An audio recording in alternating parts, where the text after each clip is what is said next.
Hola y bienvenidos a un nuevo video. Muchísimas gracias por estar aquí con nosotros. Bienvenidos a los nuevos suscriptores a su canal. Sabemos que van a aprender muchísimo y les va a encantar. El día de hoy traemos un tema que estamos seguros les va a servir a todas aquellas personas que se dedican al área ambiental. El tema del día de hoy se llama la diversidad críptica y su importancia en los inventarios de biodiversidad. Para ello venimos de la mano de un gran experto en este tema. Su nombre es Juan Carlos Winfield Pérez. Voy a dar una pequeña semblanza de él para que lo conozcan. Él es egresado de la maestría en Ciencias Biológicas de la UNAM con orientación en Sistemática Molecular. Tiene una tesis titulada Filografía de Pseudoeuricea leprosa, empleada ADN mitocondrial, citrocroma B. Publicaciones científicas tiene 8 y capítulos de libros tiene 2. También es asesor de la Unión Internacional para la Convención de la Naturaleza IUCN 2004 a 2007. Muchísimas gracias, Juan Carlos, por estar aquí con nosotros. Te lo agradecemos muchísimo. Y bueno, para empezar este gran tema, pues creo que tienes una exposición que de verdad nos va a servir muchísimo. Y pues adelante, Juan Carlos. Gracias. Muchísimas gracias, felicidades por este proyecto. Te agradezco la invitación.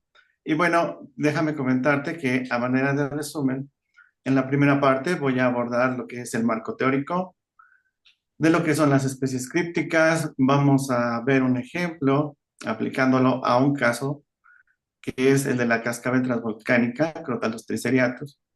Y pues en la segunda parte también consiste en presentarles una aplicación que yo he desarrollado para obtener las listas de especies de cualquier sitio de México, ya sea marino o sea terrestre. En cualquier lugar donde queramos hacer una tesis, emprender un proyecto o simplemente conocer la riqueza de especies que hay en el sitio.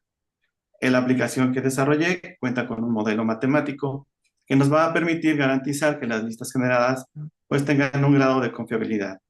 Y además tiene una base de datos que fue creada a partir de artículos científicos y estos pueden ser consultados por el usuario en cualquier momento que lo desee. Y como resultado de que nos da la aplicación, pues nos da una lista general de especies, una lista de especies catalogadas en la norma 059 Semarnat 2010 y además nos da una lista de especies crípticas. Bueno, pues entonces daré comienzo con la exposición y para eso voy a compartirles una presentación. Muy bien.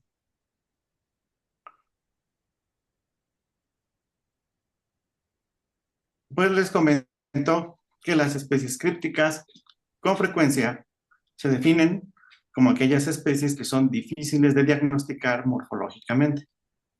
Y su estudio representa un reto teórico y práctico, no solo para las personas de campo, sino también en el ámbito científico.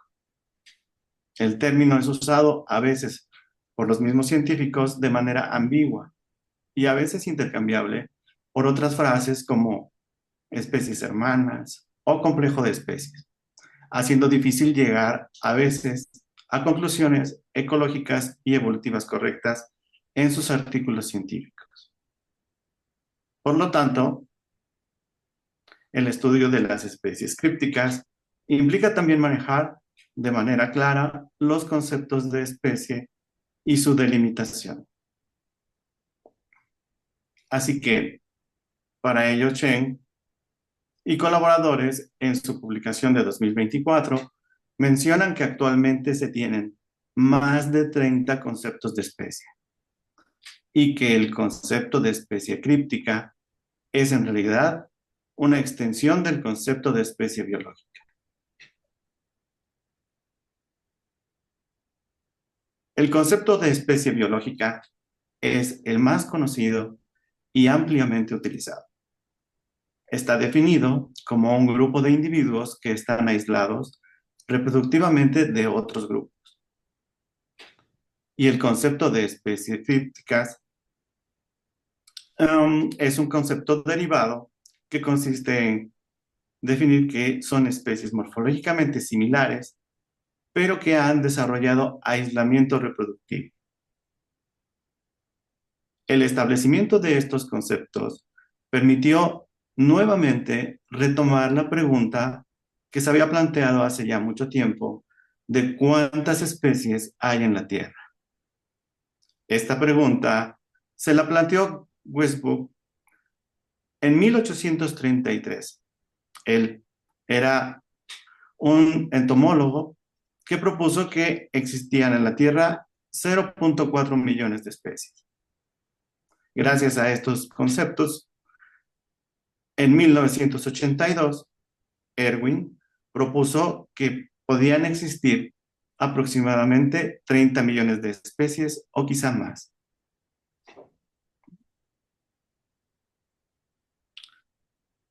Sin embargo, las nuevas técnicas y conceptos de especie derivados de los estudios de biología molecular han llevado al descubrimiento de un gran número de especies crípticas. Y actualmente se estima que en la Tierra existan aproximadamente 2.200 millones de especies. En esta diapositiva podemos observar el impacto que ha tenido el desarrollo de técnicas de PCR y del DNA en sí. En el eje de las Y podemos saber el número de estudios y en el eje de las X podemos ver las publicaciones por año. Estas publicaciones corresponden a la cantidad de especies crípticas.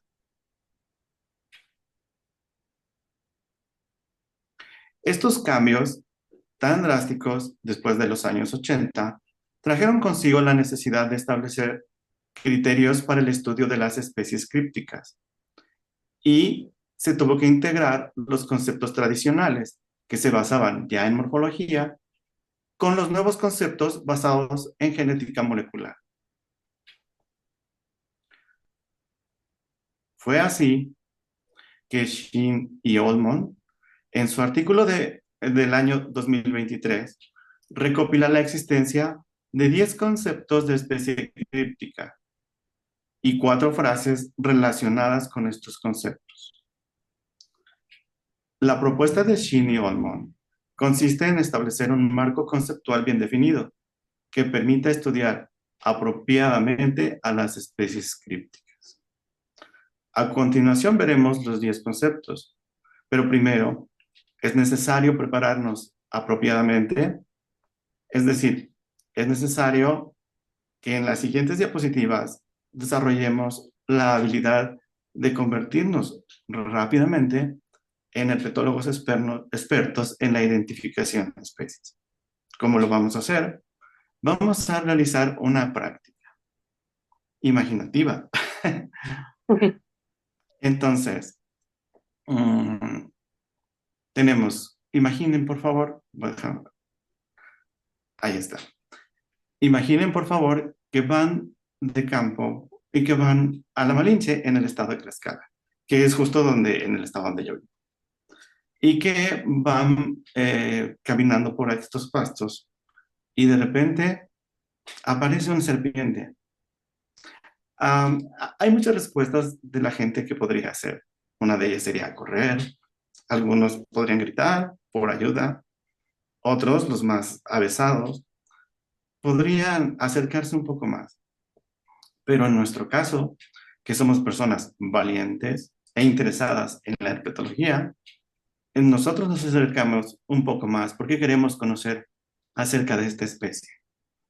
Para conocerla, necesitamos acercarnos más y tratar de identificar sus características, en este caso morfológicas. Lo que podemos observar en esta especie es que tiene unas manchitas en el dorso y que incluso si quisiéramos podríamos llegarlas a contar. Pero eso, si yo no sé de serpientes, tal vez no me serviría de mucho. Lo que podría hacer es tomar mi aplicación y buscar rápidamente en una de esas aplicaciones actuales que puedes tomarle la fotografía y subirla y te da más o menos qué especies, o incluso algunas sí te dicen a nivel de género o de especie, sí te dicen qué especie es la fotografía que está ahí. Bueno, entonces vamos a imaginar que tomo mi teléfono y entro a internet y entro a la página de Naturalista.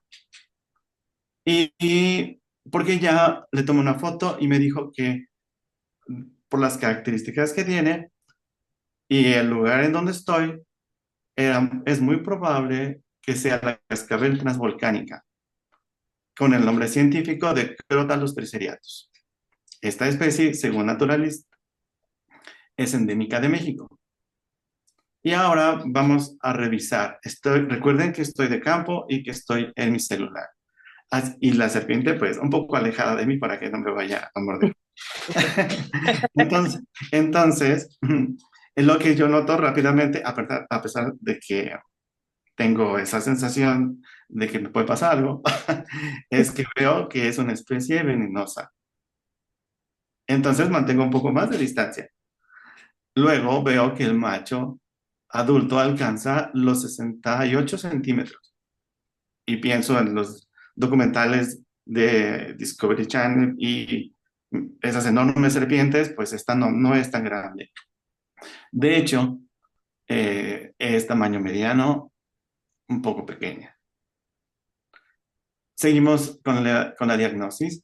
El dorso es gris oscuro con tonalidades cafés o canela, principalmente en la línea vertebral, es donde presenta 40 manchas grandes y negras, casi redondas. Em, bueno, redondeadas también por escamas, que son claras o pueden ser blancas.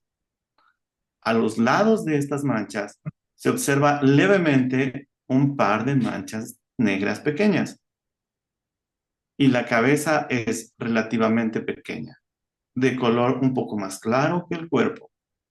Casi frente al ojo se extiende una línea oscura muy definida y el vientre es grisáceo, con la cola algunas veces rojiza. Con esta imagen y a veces con el temor, dudo mucho que vaya a ver el vientre y algunas de estas características, pero haré lo posible por identificarlas. Como no se mueve y está muy quietecita, puedo contarlas. Y me doy cuenta que sí, efectivamente, después de contarlas, a ojo y de lejos,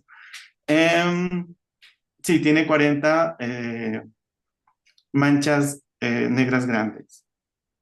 Y luego reviso un poco más y efectivamente tiene unas manchas a los lados, pequeñas, y ciertamente tiene esa línea que se extiende desde el ojo y que está muy bien definida. El vientre y lo demás, a duras penas no creo poder verlo. Ahora reviso un poco más, antes de que se me terminen los datos, y me doy cuenta que esta especie es endémica de México, es decir, que solo se distribuye en nuestro país y en ningún otro lado en el mundo. Y que además se encuentra distribuida principalmente a lo largo del eje neovolcánico transversal. Y otras observaciones, según el texto, dice que son de colecciones, infieren que su presencia también se extiende hacia las Sierras Madres, tanto a la oriental como a la occidental, y hacia el sur también. Sé que estoy en la Malinche y que tengo alrededor de mí pasto y bosques, de pino y de encino, y la vegetación coincide con la descripción. A esta especie prefiere el bosque de pino de encino, bosques de coníferas y pastizales. También altitudinalmente es común encontrarla entre los 2.700 y 3.350 metros sobre el nivel del mar. El numerito en rojo que está abajo y es la fecha de cuando tomé la fotografía, que fue precisamente en la Malinche. Esta fotografía es de otra especie y vamos a identificar cuál. Esta es del 2023. Vamos a observar que es un tanto diferente de la especie anterior. De acuerdo con mi teléfono, en la página, coincide con una especie que se llama crótalos rabos. Es una cascabel, se llama el nombre común, cascabel pigmea mexicana. A diferencia de la otra especie, esta especie se encuentra amenazada y está catalogada en la norma oficial 059. Nuevamente sigo leyendo y dice que es una víbora de cascabel de talla pequeña. Aunque en la foto que ahora me salió mejor, realmente se ve impresionante. Si no se ve nada pequeña. Em, y bueno, los adultos de esta víbora de talla pequeña alcanzan de 40 a 65 centímetros de longitud, desde la distancia del hocico hasta la cloaca. La región anterior de la cabeza tiene un patrón de manchas. No tiene patrón de manchas. Y la región posterior tiene un par de manchas conspicuas. Lo podemos ver en la imagen que coloqué arriba a la izquierda, otro individuo, como se ven las manchas en la parte posterior de la cabeza. Y si notan, en el individuo de abajo, que se ve muy grande, no se ven las manchas divididas. Así que no necesariamente puede tener las dos, sino que esta que parece que está dividiéndose en dos. Entonces empezamos a notar algo ya, que hay ligeras diferencias en la morfología de las especies. Y bueno, menciona que las escamas labiales son amarillas o de color durazno y que a veces pueden o no ser evidentes. El dorso del cuerpo es extremadamente variable y entre las poblaciones y puede tener colores café grisáceo, café oscuro, color gris rojizo o marrón claro. Sobre la coloración descrita antes, esta especie tiene entre 22 a 44 parches dorsales de color café rojizo o café oscuro. Y estas manchas generalmente tienen centros claros, excepto los ejemplares de la población de Guerrero, los cuales estos tienen un borde oscuro.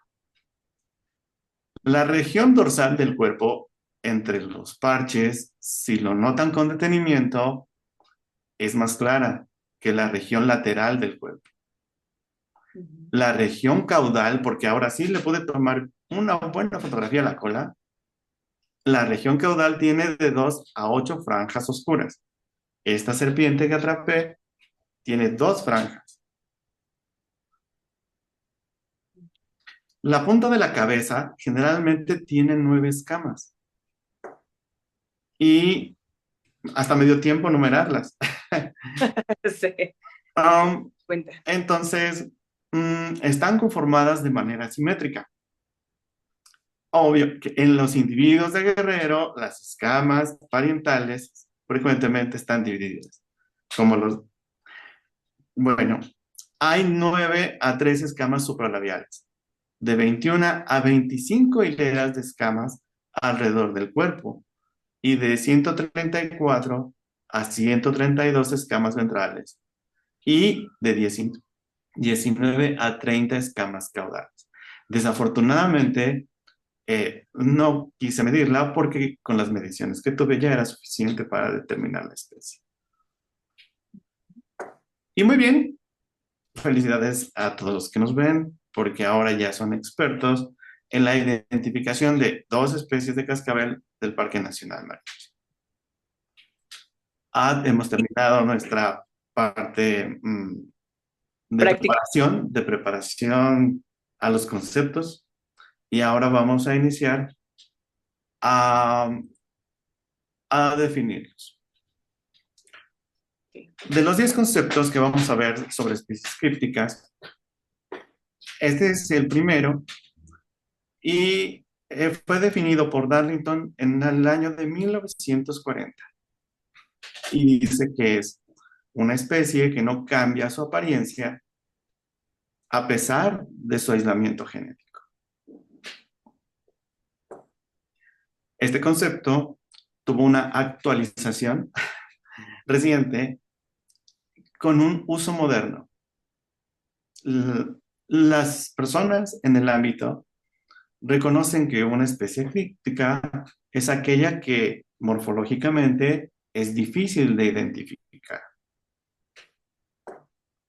Por ejemplo, en estos números diferentes de individuos tomados por Bryson en 2014, podemos observar que estas especies difieren mucho en el color, pero si se fijan con cuidado, podrán notar que tienen el mismo patrón con la mancha que está de manera rectangular detrás del ojo. Y si notan con más detenimiento, puede haber un número quizá no de 40 manchas, pero sí la mayoría tienen manchitas en el costado. Pues todas estas especies, en realidad antes eran una sola. Se creía que era de todas de la especie Crotalus triceriatus.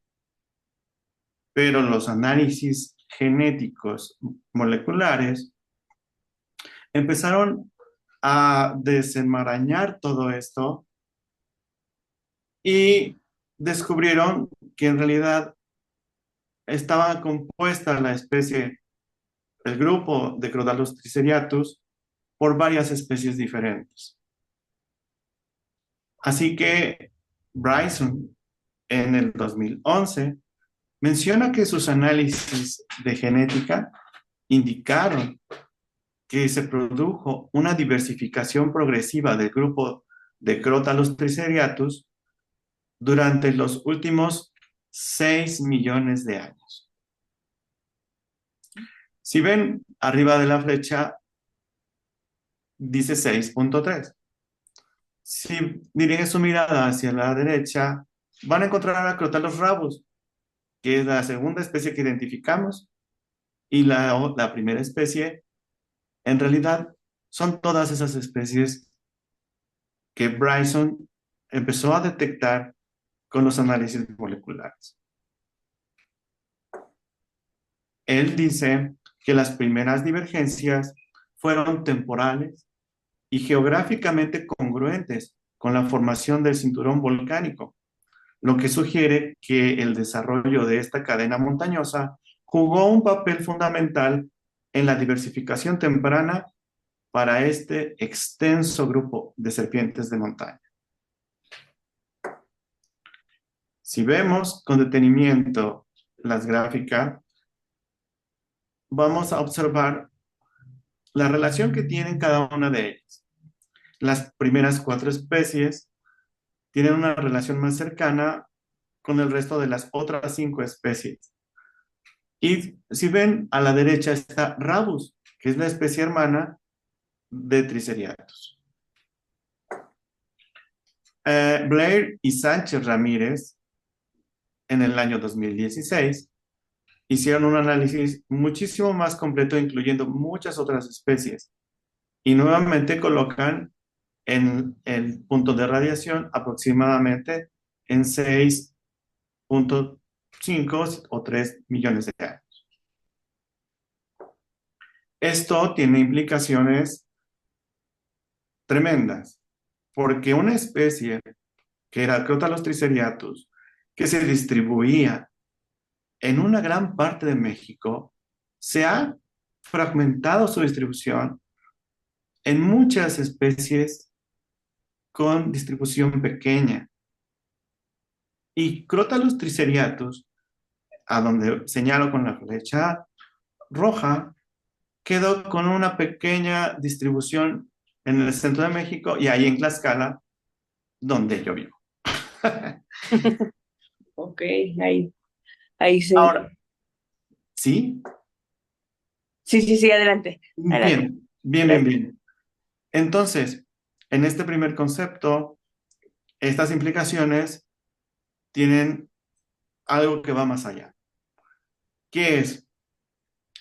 En el año 2018, la Semarnat, con su programa de acción de conservación de especies, está proponiendo la recategorización o la más bien la categorización de muchas de ellas porque no habían sido evaluadas. En el caso concreto de Triceriatus, esa no estaba en la lista, pero ellos, y no está, porque ellos la están proponiendo, pero no se incluyó en el anexo 3 del año 2019, porque esta publicación es del año 2018. Y la están cambiando de no evaluada a especie en peligro de extinción, porque como pueden ver en la imagen, en el mapa de distribución ha quedado muy reducido el espacio o el área donde esta especie se distribuye. Quedó como la especie que es la que se distribuye en la mayor altitud de todas y um, solamente para esa área de México. Ok. Y lo mismo sucedió con las otras 7 especies del grupo. Quedaron con áreas de distribución muy pequeñas. En el mapa podemos observar los puntos verdes, los registros de presencia y modelaron la distribución y la distribución también se redujo. Esto tiene un impacto importante porque esta actualización nos está diciendo que lo que nosotros creíamos que era una especie que estaba muy bien, que la UICN decía que no había ningún problema y que no estaba en la norma oficial, pues resulta que es al menos 8 especies diferentes con rangos más pequeños y los modelos de nicho que miden la preferencia de la especie en cuanto a clima y otro tipo de requerimientos, dependiendo del modelo, nos está diciendo que son más vulnerables a los procesos de deterioro del ambiente. Aquí en las flechas están señaladas las otras especies, incluso Rabus, del cual se están proponiendo, y de todas, de 8 y Rabus, 7 y Rabus están en peligro. Bueno, ellos proponen que se pasen a especies en peligro de extinción. Y solo una, que es Crotalus lépidos, se pasa de protección especial a la categoría de amenazada. Y bueno, ellos dicen que para estas especies de cascabel de montaña, las principales amenazas son la pérdida del hábitat, ya sea legal o ilegal, la fragmentación, la muerte por atropellamiento, la muerte por aversión o miedo, la muerte para uso de remedios tradicionales, la muerte por uso de productos de peletería y o artesanías, la muerte por uso de prácticas de esoterismo. Yo tengo una aquí para que me dé suerte en mi presentación. La captura ilegal para la comercialización como mascota, el impacto por consecuencias de cambio climático. Recordemos que las especies de montaña gustan del clima frío y el calentamiento global no es algo que les vaya a beneficiar. Estoy señalando Crotalus triceriatus porque quiero mostrarles lo que yo encontré con esta especie. Es que las matan por miedo, pero no solo las matan, les quitan la cabeza y la dejan como aviso en las púas de maguey. Vamos al concepto número 2. El concepto número 2 de especie críptica dice que es una especie aislada reproductivamente, que no tiene una morfología diagnóstica, ya que es menos variable. El siguiente concepto es especie críptica, pero sensu stricto. La diferencia con el concepto anterior es que este concepto ya tiene un respaldo, como respaldo, una publicación científica. Este concepto dice así: especie críptica es aquella que genéticamente es distinta y que se confirma que no tiene una morfología diagnóstica, ni interna ni externa. Es decir, no se puede diferenciar cuando la agarras o le hagas alguna prueba de feromonas o de comportamiento, no vas a poderla diferenciar. Por eso es estricto. La especie críptica sensulato es un concepto relajado de especie críptica. Este dice que es una especie genéticamente diferente que es difícil de identificar visualmente, pero que tiene por ahí algún carácter fenotípico que la hace, que es único. Vamos a ver un ejemplo aquí. Para Crotalus tlalosi, antes Triceriatus, lo que tiene esta, que no tienen las demás, es que tiene unas escamas simétricas pareadas, colocadas, y que son las escamas intercantales, y que en la imagen se muestran en color gris. Si usan su imaginación, podrán encontrar una especie de alas de mariposa que rodean las escamas en la región prefrontal. Sí, es correcto. Sí, sí, sí, Bien, las veo. sí, sí, bien. Lo que también pueden notar es que abajo todas son la misma especie, pero tienen diferencias en las manchas y en los colores. Esto nos está diciendo que dentro del nivel de especie hay una diferenciación en color y morfología tremenda. Y esta es ya de las nuevas que se describieron a partir del grupo grande. Vamos a compararla, por ejemplo, con otra que también se describió como especie nueva en el 2014 en el artículo que les estoy mostrando. Esta es Campbelli. Aquí hay un error de ortografía porque la especie debe de ir con minúscula. Ok. Pero bueno, eh, ¿Por como qué ves, razón debería de ir con minúscula la especie?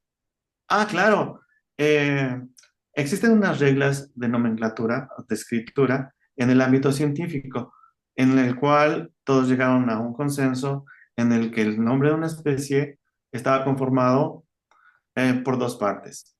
La primera denotaba el género y la segunda es la especie. El género se escribe también en cursivas con la letra mayúscula y la especie va con la letra minúscula. Por eso, en este ejemplo, que es un mal ejemplo, pero sirve de ejemplo, Ujú. Crotalus tlalosi, el nombre científico está bien escrito y Crotalus campbelli está mal escrito. Ok, Así que esto también sirve de mal ejemplo, de qué es lo que no se debe hacer. ¿Mm? exacto. Muy Sí, bien. es un gran ejemplo, la verdad, porque, pues, bueno, la verdad, los que no somos de esta área, de esta materia, pues, lo dejaríamos así, tal cual, ¿no? Pero, Mm, pues, tiene una explicación científica al final, ¿por qué no debería de ir de ese modo? sí, sí, quedó establecido en esas reglas. Muy Eh, bien. Y hay muchas otras más, pero por ahora esa está bien. Muy bien. Concepto 5: unidades crípticas genéticamente aisladas. Incluye los conceptos de sensulato y senso estricto. Podrían parecer reproductivamente aisladas estas especies, pero tienen el potencial de interreproducirse. Esto si la barrera geográfica, como ejemplo, desapareciera. Concepto 6: especies pseudocrípticas. Son especies que se reportaron formalmente como no diagnosticables morfológicamente, pero se encontró que sí tenían características que las diferenciaban más tarde. Especies hermanas, y coloqué similar species porque el siguiente concepto también se llama especies hermanas. Este concepto dice que son dos o más especies relacionadas que son difíciles de identificar cuando se usan caracteres morfológicos, u otros como las feromonas o el comportamiento. Concepto 8.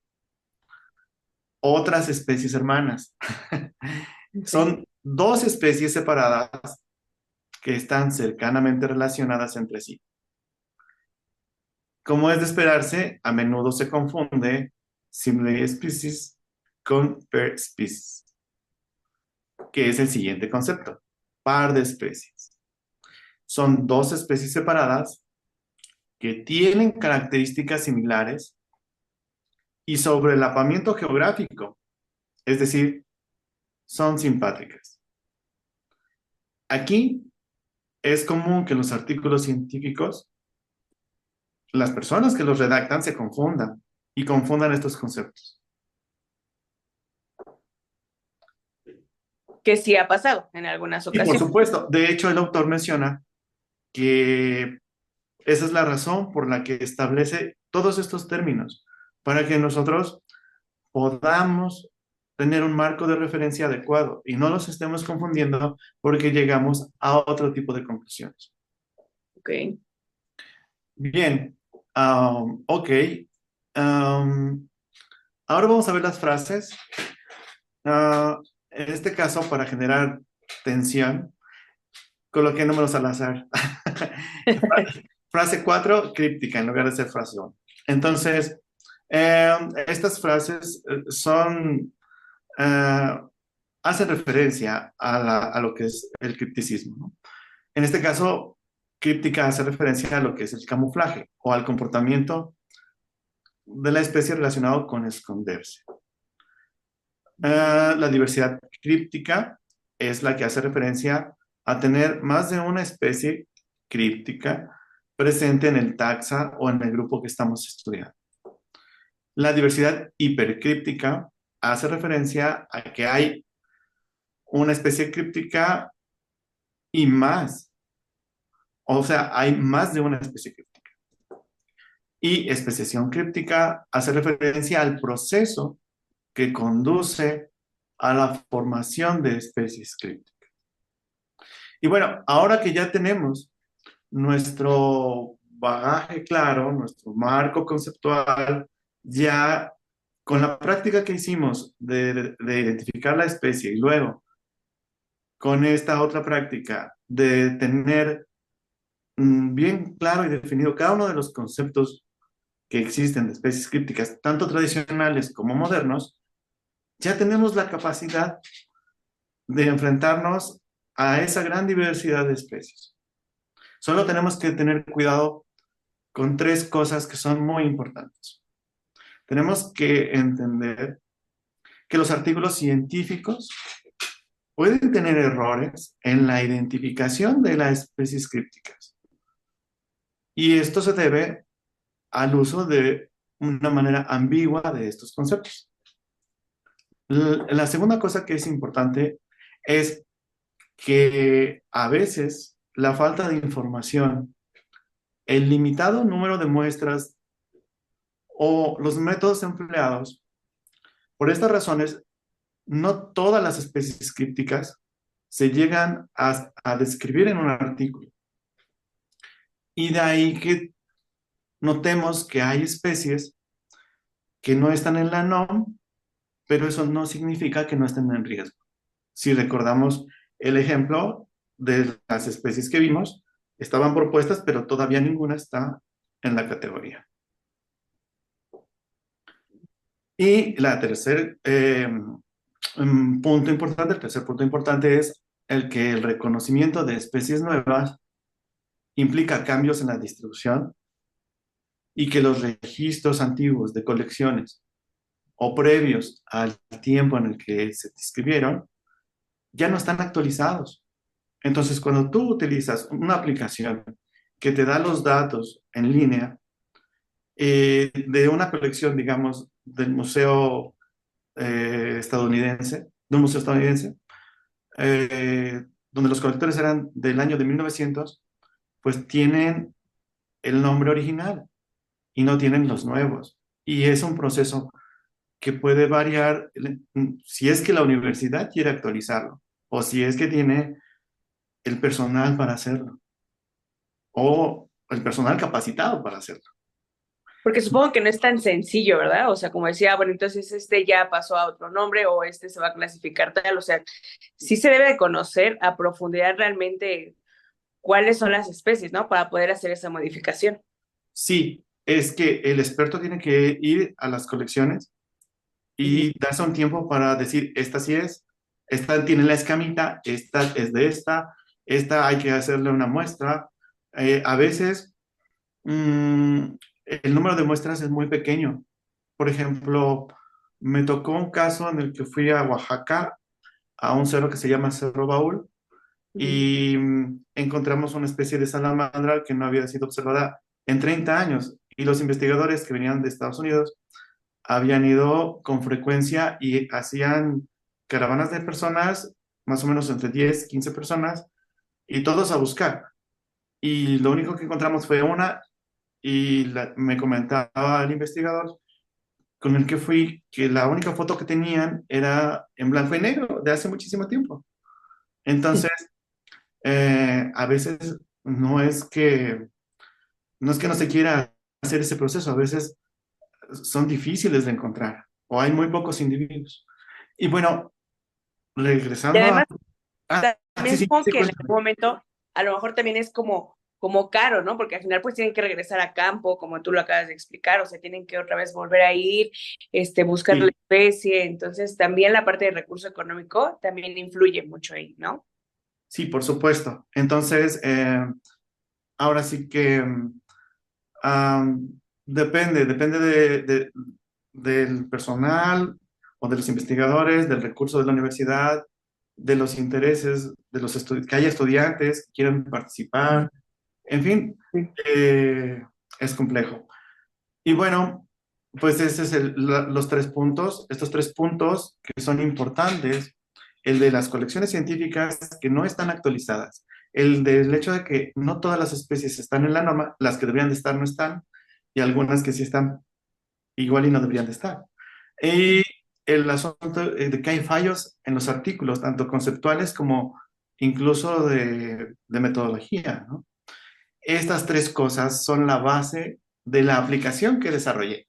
Y si tú le pides un listado de especie y no sabes que está mal la base de datos, que las que están en la NOM, debería de haber otras, además de las que ya están, y que algunos artículos están mal, pues lo que te va a salir como resultado, porque la aplicación que desarrollé accesa a esta base de datos, empata con la norma y te da la lista de artículos científicos de las especies crípticas descritas en ellos.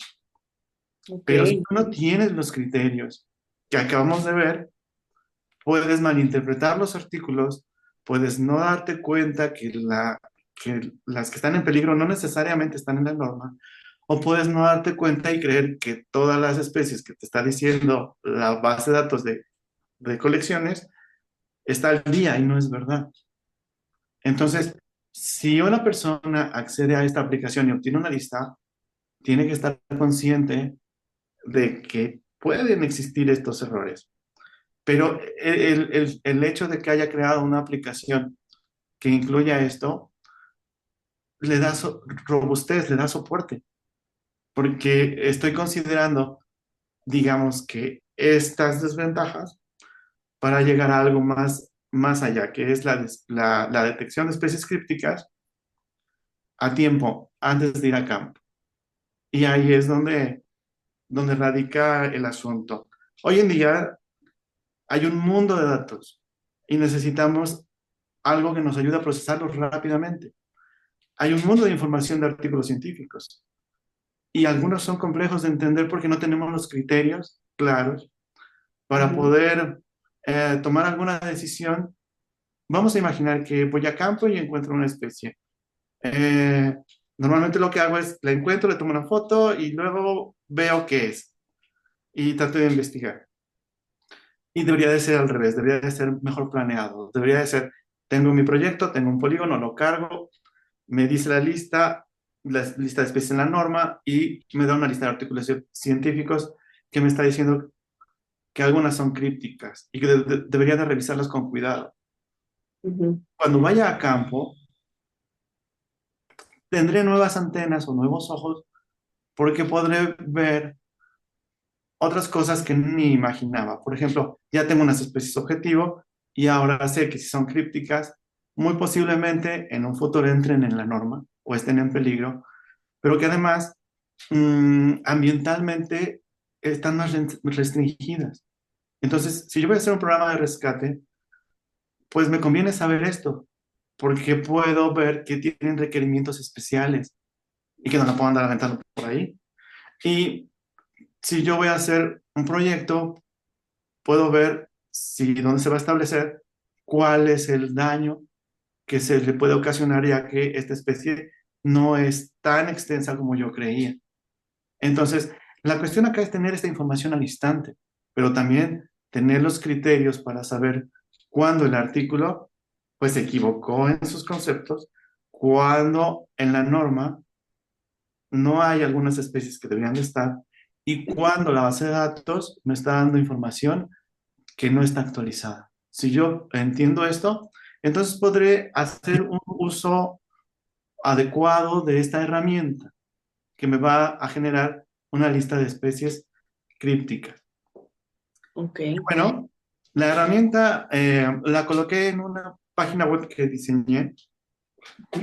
Y tiene esta presentación que se llama Descubre la diversidad críptica.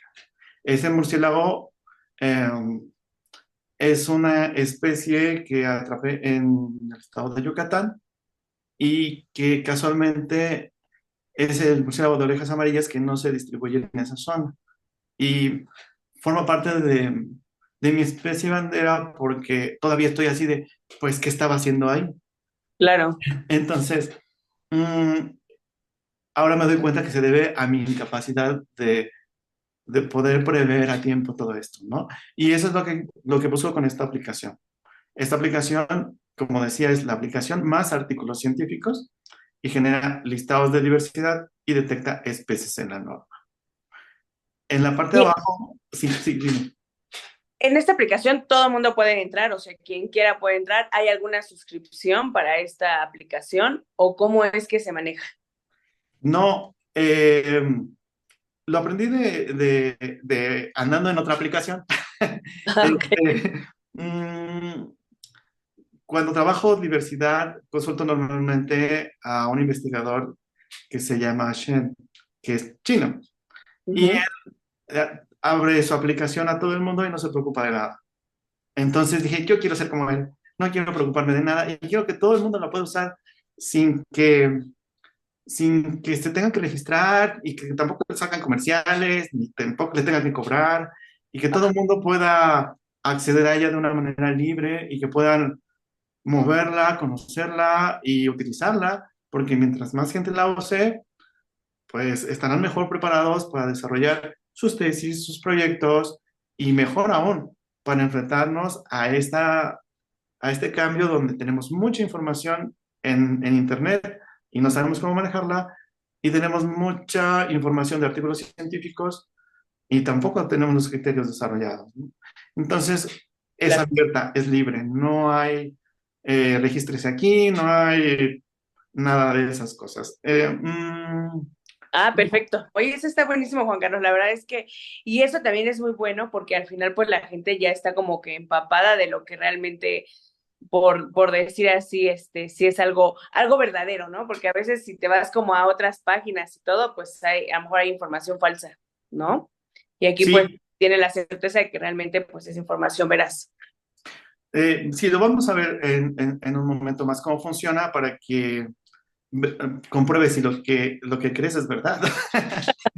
Es, Es, sí, con esta herramienta puedes obtener tu listado de especies, mm, como lo habíamos dicho, quizá con algunos errores, tu ujú. listado de especies en la norma con las faltantes y tu listado de especies crípticas eh, con los errores de los artículos científicos.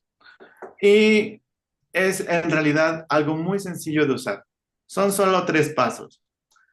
Ingresas tu polígono, presionas el botón de buscar y presionas el botón de descargar tus datos. Eso es prácticamente todo. Ahora, tiene más. Esta es la parte de la interfaz que está bajo el mapa y es el resultado de una búsqueda. En la Ujú. parte de arriba del mapa puedes ver una ruedita que dice 1000. Es porque yo presioné una búsqueda manual de 1000 registros para el polígono azul que está ahí. Y los resultados los puedes ver inmediatamente en la interfaz sin necesidad de que tengas que descargar ningún archivo. Y los puedes acomodar por clase, por orden, por familia, por género, especie, nombre científico, por si está en la norma o si está en alguna categoría de riesgo. Ah, pues sí, dice la norma. Y o si es críptica. Entonces, te permite manejar los datos sin necesidad de ir a Excel, por ejemplo. Ahí mismo Ujú. sale todo. Ahora, hay algo que quiero mencionar y que a veces pienso que lo voy a incluir, pero todavía no lo hago, es que en la parte de endemismos solo te da la distribución de la especie si es que está en la norma. No creas que te va a dar de todos. Eso es un trabajo que ahorita el biólogo tiene interesado o la persona que quiera ver lo tendría que hacer. O sea, que no se vayan con la idea de que también te da los endemismos. Sí Ujú. podría, pero es un proceso que tengo que irlo desarrollando. Y pues nadie me lo ha pedido y la verdad a mí no me hace falta. Entonces, ahorita tiene este detalle, ¿no? Que te Sí, dan claro. el endemismo, pero no para todos, solo para las que te detecta que está en la norma. Y bien, si tú estás interesado en saber en dónde se distribuye tu especie, por ejemplo, voy a regresar una antes. Ujú. Eh, si puedes ver que en la NOM, en esta tabla, hay una que se llama Mistoma velaci, que está en la categoría de protección. Ujú. Bueno, pues si hay un apartado, perdón, me fui hacia atrás. Hay una ventanita del lado izquierdo donde puedes escribir ese nombre y le das buscar. Y entonces te va a aparecer los registros de la especie. No solo los 1000 que pediste, sino los de la especie que escogiste que tenías curiosidad. Y si tu curiosidad es más grande y le das un clic en alguno de esos registros, se va a desplegar una ventana emergente que te va a decir el nombre de la especie, quién la describió, la fecha en que fue detectada, obviamente el estado, en qué institución está depositado el ejemplar, si está depositado, cuál es el catálogo y quién fue el colector. Ok. Entonces, además, si te fijas del lado derecho, ya puedes apreciar con mayor detalle el polígono que cargué. Mm, tiene unas bolitas más grandes que las otras en colores naranjas y verdes. Ujú. Esto porque las que detecta las agrupa, le llama cluster y te van dando los números. El 800 te indica que ahí hay 822 registros de ese lado del polígono y del otro lado solo hay 5 y te los Ujú. marca en rojo porque ahí hay muchos. Y si Sí, tu, claro. y si tu proyecto está cerca, bueno, pues cuenta con una reglita que también puedes medir a qué distancia están las especies que han estado reportando. Entonces, desde mi punto de vista me parece muy práctico y útil. Sí, Eh, la verdad está muy, muy, o sea, tú desarrollaste toda esta app, pero está, la sí, verdad, muy claro, sí, sí, completa, la fui desarrollando y padre. además ya me da pena presumir tanto, pero eh, en la parte de abajo, Ambistoma Velasi, yo lo colecté el 17 de septiembre del 2003 y lo deposité en la UNAM. Entonces, puse la ventanita porque creo que soy presumido. No, Entonces, la verdad, o sea, es eh, una app que yo creo que sinceramente a muchos les va a ayudar porque, híjole, o sea, lo desmenuzas tanto, o sea, de cómo pones esta parte, ¿no? Por ejemplo, donde veíamos la parte del polígono, o sea, desmenuzas tanto de cuántas especies, cuánto todo, entonces, desde todos los datos científicos, creo que es una app muy, pero muy, muy, muy completa y muchísimas felicidades, Juan Carlos, de verdad está padrísima. Me encantó. también estoy muy contento de que me das la oportunidad. de, de esta charla. Y bueno, te sigo platicando. Claro. En la parte superior hay un anuncio azul, un color azul tenue, dice diversidad críptica total. Ya te detectó cuántas especies crípticas, te dice de esas, qué géneros son los crípticos, en este caso crótalos, que ya lo vimos. Ujú. También está cardelina, que es un ave, está ambistoma, que es un anfibio, el grupo, Corynorhinus, que es un murciélago, y especies, ya menciona Crotalus triceriatus, que es la especie con la que estuvimos trabajando en esta presentación. Y si tú le das clic en ver artículo científico, te va a llevar a el artículo directo para que no tengas que perder tiempo en si es críptica, dónde lo consigo, alguien que me lo pase. Ujú. Directamente vas ahí. Ahora, si tienes más interés, en la parte de arriba hay un tigre. Si le picas la carita, se va, o donde quiera que le piques, se va a desplegar una ventana. En la ventana están las portadas de los artículos científicos que la aplicación, yo le he vaciado las especies, bueno, la he alimentado con los nombres científicos y con los enlaces a los artículos científicos, pero cualquier persona puede entrar y ver cada uno de estos artículos y dice ahí, ir al artículo científico, me interesa este, me interesa el otro.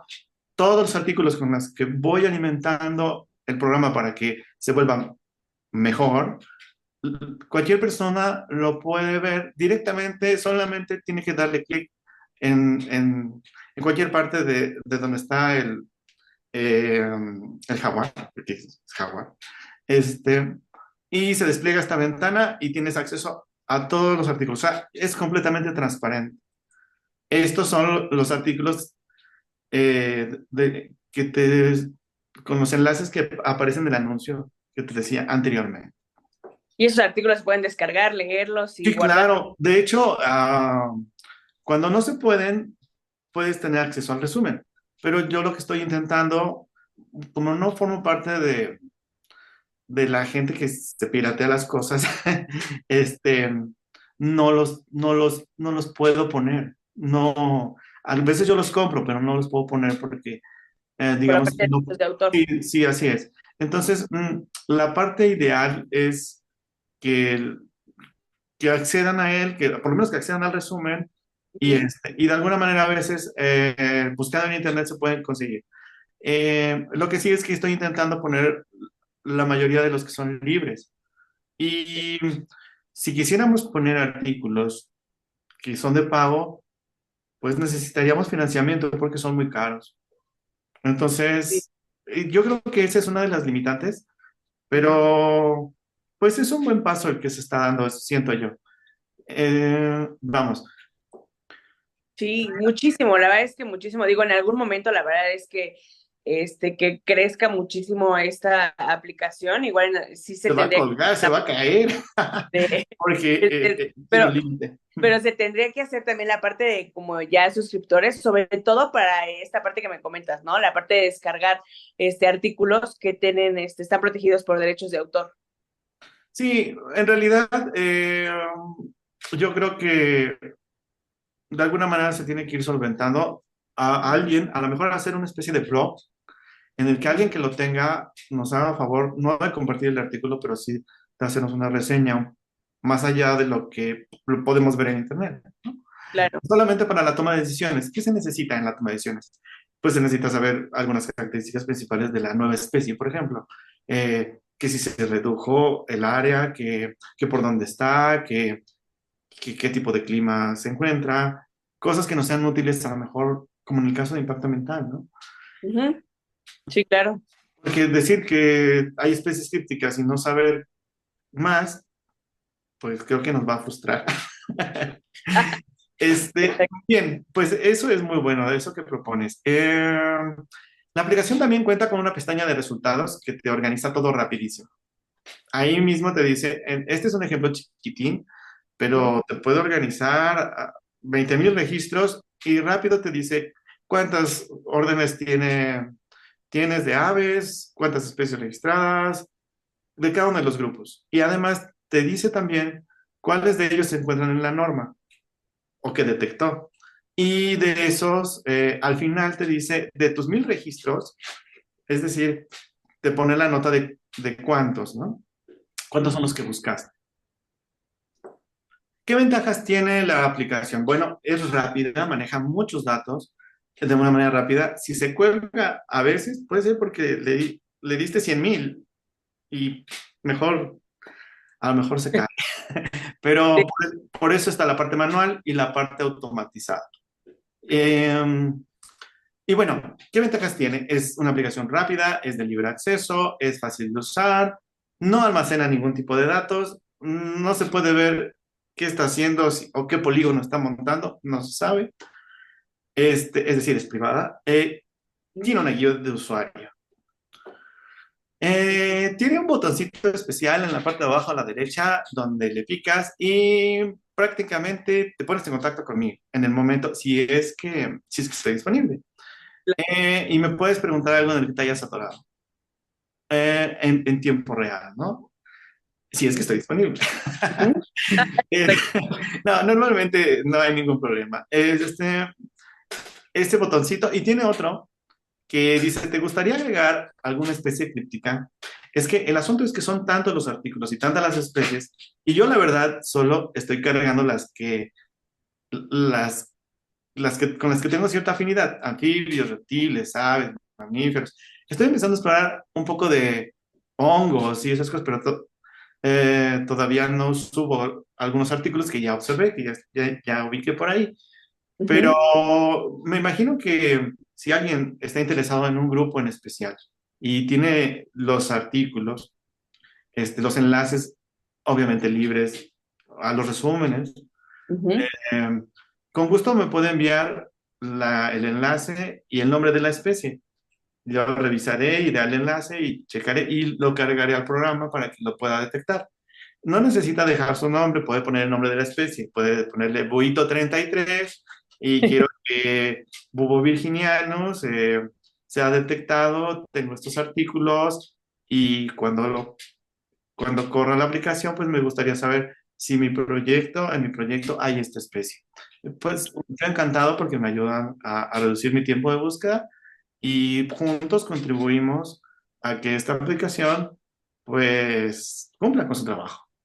Y te ayuda a alimentar la aplicación, o sea que eso es como lo más importante, ¿no? O sea, poco a poco como que se va alimentando. Y a lo que ahorita justo me lo contestaste a lo que iba a preguntar, que si obviamente se hace una revisión antes para ver si la información es fidedigna y ya con eso entonces ya se sube a la plataforma. O sea, no es que alguien, yo quiero esta, la subo y ya, y se va No, solita, no. nat- Ajá. naturalmente tengo que pasarle el protocolo de revisar todos los conceptos que acabamos de ver y analizar si el artículo es adecuado y, y adelante poderlo hacer. Ahora, si es un pedido especial, si la persona está, no, es que yo quiero que lo corras porque yo quiero que lo corras, y no me interesa si los demás usuarios se ven perjudicados. Bueno, Exacto. si son pruebas o si son cosas especializadas, digamos, y quiero que me detecte especies que también están en CITES y que también me dé los endemismos porque no los hace y así. Bueno, eso es como un pedido especial y podríamos tratarlo porque puedo sacar una copia de mi aplicación y hacer las modificaciones, pero no que serían específicas para alguien. Por ejemplo, podría crear una manera en que me dijera qué especies se pueden ocupar como bioindicadores, pero en el apartado, por ejemplo, de descripción de una manifestación, pero de impactos. Entonces, es una cuestión de que el asunto es poder hacerlo. Ujú. Sí, Entonces, claro. si queremos eh, tener especies que son acuáticas o filtros, todo el tipo de filtros imaginados y por haber, los puedo hacer. Nada más que no podría ponerlo en la aplicación que es para todos. Tendría que sacar como una copia y luego sobre esa irla trabajando, e ir viendo qué es lo que necesitas y obviamente haciendo un ajuste a tu medida, ¿no? ¿Por qué? Claro.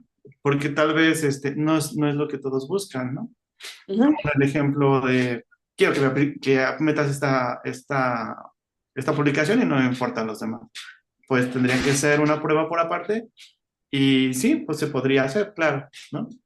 El chiste Claro, es estar abierto, estar colaborando, tener nuevas ideas, otras formas de compartir esto, ¿no? exactamente.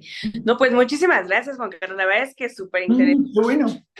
tu tema y interesantísimo también esta parte de tu aplicación. O sea, de verdad, me quedé impactada. Es muy bien hecha y yo creo que les va a servir a muchísimas personas que realmente están en el medio en el que estamos nosotros y yo creo que sí les va, es una gran, gran, gran herramienta. Te agradezco mucho. También te agradezco por la plática, la oportunidad. Me sentí muy contento de poder compartir con la gente, con ustedes, con tu público, estas cosas, porque están muy de moda y a veces nos sentimos desarmados ante tanta información, ante tantos conceptos, que incluso los mismos científicos que se dedican a eso los confunden. Entonces, sí, estoy feliz por estar contigo, por estar aquí y te deseo mucha suerte con tu canal y gracias por todo.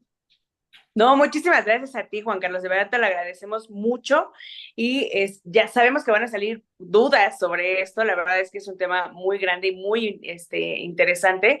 Entonces, si tienen alguna duda, si tienen algún comentario, por favor, déjenlo en la cajita de comentarios y también vamos a dejar tus datos para que se puedan poner en contacto contigo. Claro que sí, no hay ningún problema. Solo para terminar, de dar las gracias. Esta es la última diapositiva. En mi página web hay un enlace y solo le das clic en las letras amarillas que dice App basada en ciencia y automáticamente llegas a la aplicación. Es muy simple de llegar a ella, ¿no? Perfecto, Juan Carlos. Muchísimas gracias. De todos modos, vamos a dejar el link para tu aplicación dentro de la descripción del video. Bien, sí, bien. Perfecto. Muchísimas gracias, Juan Hasta Carlos. luego. Cuídate. Gracias. Gracias. Adiós.